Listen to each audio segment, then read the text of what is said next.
नमस्कार मित्रांनो, मी प्रफुल्ल एज्युकेट भारत या यूट्यूब चॅनलमध्ये आपल्या सर्वांचं स्वागत आहे. मित्रांनो, आज आपण युडास प्लस मध्ये पासवर्ड कसा चेंज करायचा याबाबत जाणून घेणार आहोत. मित्रांनो, युडास प्लसच्या स्टुडंट पोर्टलवर लॉग इन करताना अनेक शाळांना अशा पद्धतीचा एक एरर येतो आहे. अनेकदा लॉग इन केल्यावरही लॉग इन होत नाही आहे आणि त्यामुळे विद्यार्थ्यांना इम्पोर्ट करणे, नवीन एंट्री करणे आणि त्याचबरोबर विद्यार्थ्यांचं अपडेशन करणे या कामामध्ये कुठेतरी अडथळा निर्माण झालेला आहे. मित्रांनो, हा मेसेज जर आपण वाचलात तर यावरून आपल्याला एक गोष्ट कळणार आहे की आपला पासवर्ड चुकीचा नाही, तर आपला जो पासवर्ड आहे तो एक्सपायर झालेला आहे. जर चुकीचा पासवर्ड असता तर वेगळा मेसेज आला असता, परंतु इथे जो एरर आपल्याला दिसतो आहे तो आहे पासवर्ड एक्सपायर्ड. युडास प्लसच्या पोर्टलवर आता एक नवीन पासवर्ड पॉलिसी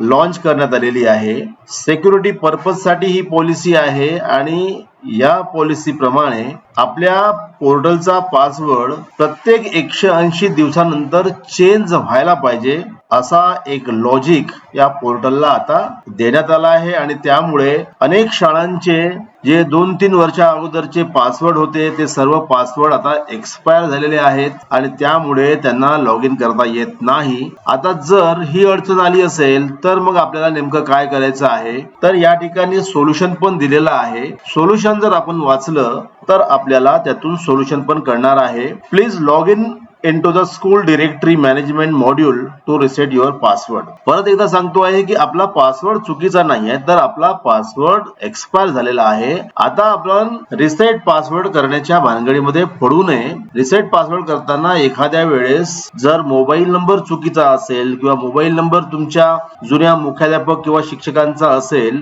तर तो त्यांच्या मोबाईलवर जाऊ शकतो आणि परत एकदा वेगळी स्थिती निर्माण होऊ शकते. आणि म्हणून आता आपल्याला काय करायचं आहे, तर आपल्याला हा स्क्रीन असाच ठेवायचा आहे किंवा बॅक टू लॉग इन वर क्लिक करायचा आहे आणि इथे क्लिक करून हा जो पेज आहे या पेजला वर जाऊन बंद करून टाका. त्यानंतर हा जो मुख्य पेज आहे ज्या ठिकाणी युडास प्लसचे वेगवेगळे मॉड्यूल्स किंवा वेगवेगळे पोर्टल दिलेले आहेत त्यामधला सर्वात जो पहिला पार्ट आहे किंवा सर्वात पहिलं जे मॉड्यूल आहे, ज्या मॉड्यूल वरून आपण शाळेची जी बेसिक इन्फॉर्मेशन असते ती इन्फॉर्मेशन आपण चेंज करू शकतो. शाळांचे पासवर्ड आपण चेंज करू शकतो, शाळेच्या मुख्याध्यापक यांचं नाव पण चेंज करू शकतो.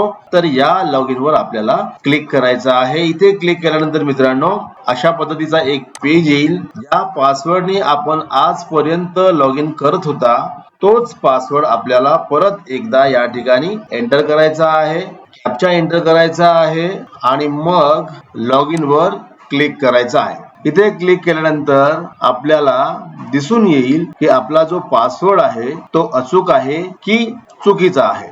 लॉग इन प्रोसेस सुरू आहे, थोडा आपल्याला वाट पाहावं लागेल. तर बघा मित्रांनो, आता आपल्या समोर एक नवीन स्क्रीन आलेली आहे, जी स्क्रीन चेंज पासवर्डची स्क्रीन आहे. ज्या पासवर्डने आता आपण लॉग इन केलेलं होतं तो पासवर्ड आपल्याला या ठिकाणी ओल्ड पासवर्ड म्हणून टाकायचा आहे. नवीन पासवर्ड आपल्याला तयार करायचा आहे. पासवर्ड अत्यंत सोपा तयार करा, जो आपल्याला लक्षात राहील असा तयार करा. मी जुना पासवर्ड टाकला आहे, नवीन पासवर्ड टाकलेला आहे आणि कन्फर्म करण्यासाठी सुद्धा नवीन पासवर्ड टाकलेला आहे. सबमिट वर मी क्लिक करतो आहे. आता बघा मित्रांनो, एक OTP रजिस्टर्ड मोबाईल नंबर वर सेंड करण्यात आलेला आहे आणि ज्या नंबरवर सेंड करण्यात आलेला आहे तो नंबर आपल्याला या ठिकाणी पाहायला मिळेल आणि त्याचबरोबर इथे त्या शिक्षक मुख्याध्यापक यांचं नाव पण पाहायला मिळेल. आता आपल्याला या ठिकाणी OTP एंटर करावा लागेल. OTP एंटर केल्यानंतर आपल्याला सबमिट बटन वर क्लिक करायचं आहे आणि त्यानंतर आपला जो पासवर्ड आहे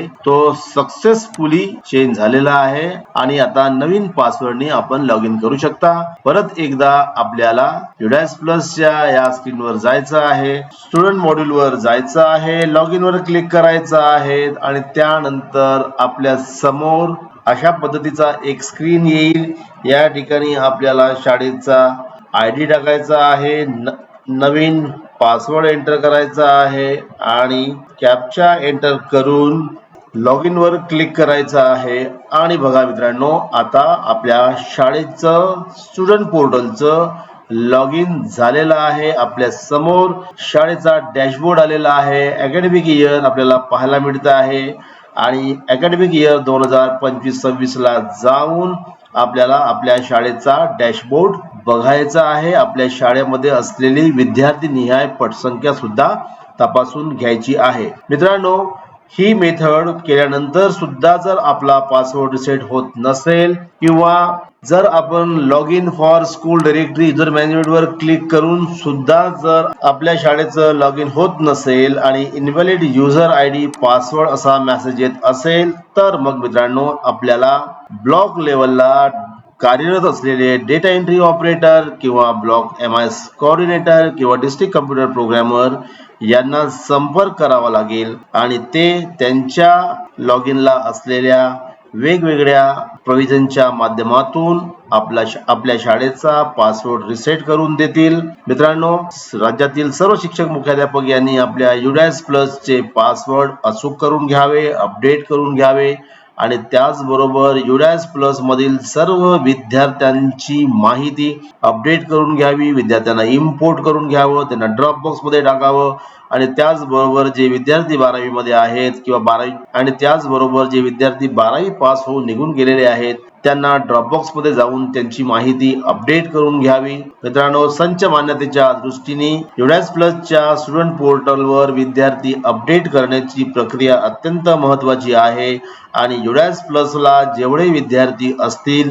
तेवढेच विद्यार्थी सरळ प्रणालीमध्ये येतील आणि त्यांच्याच संख्येवरून किंवा त्याच संख्येवरून शाळांची संच मान्यता होणार आहे. त्याचबरोबर इतर जे काही अपडेट्स आहेत आणि त्याचबरोबर मित्रांनो, सरळ प्रणालीच्या स्टुडंट पोर्टलवर जे नवीन अपडेट आलेला आहे सरळ आणि UDAS प्लसचं जे इंटिग्रेशन झालेलं आहे त्याबाबत मी सविस्तर पुढच्या व्हिडिओमध्ये आपणास सांगणार आहे. कशा पद्धतीने UDAS प्लसचा डेटा सरळ प्रणालीशी इंटिग्रेट झालेला आहे या सर्व बाबी अत्यंत सिस्टमॅटिक मी आपणास सांगणार आहे.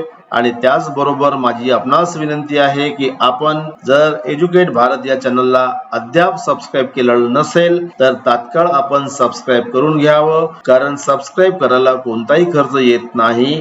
आणि त्याचबरोबर आपल्याला मी वेगवेगळे व्हिडिओ शेअर करतो आहे. ते व्हिडिओ जर आपल्याला आवडत असतील तर व्हिडिओ पाहताना एक लाईक आपण अवश्य करावा, प्रत्येक व्हिडिओला लाईक करावं, बेल आयकॉनला प्रेस करावं, जेणेकरून एज्युकेट भारतच्या माध्यमातून जेवढे काही व्हिडिओ मी अपलोड करतो ते सर्व व्हिडिओ आणि त्याचं नोटिफिकेशन आपल्याला डायरेक्ट पोहोचेल. ते इतरांकडून प्राप्त करून घेण्याची गरज पडणार नाही. आणि मित्रांनो, व्हिडिओ आपणही बघावेत आणि त्याचबरोबर आपले जे मित्र आहेत, आपले जे वेगवेगळे ग्रुप आहेत त्या ग्रुपवर ते व्हिडिओ शेअर करावे, जेणेकरून सर्वांना याबाबत माहिती होईल. पुन्हा भेटू नवीन व्हिडिओसह. तोपर्यंत सर्वांना माझ्या खूप खूप शुभेच्छा. Thank you so much.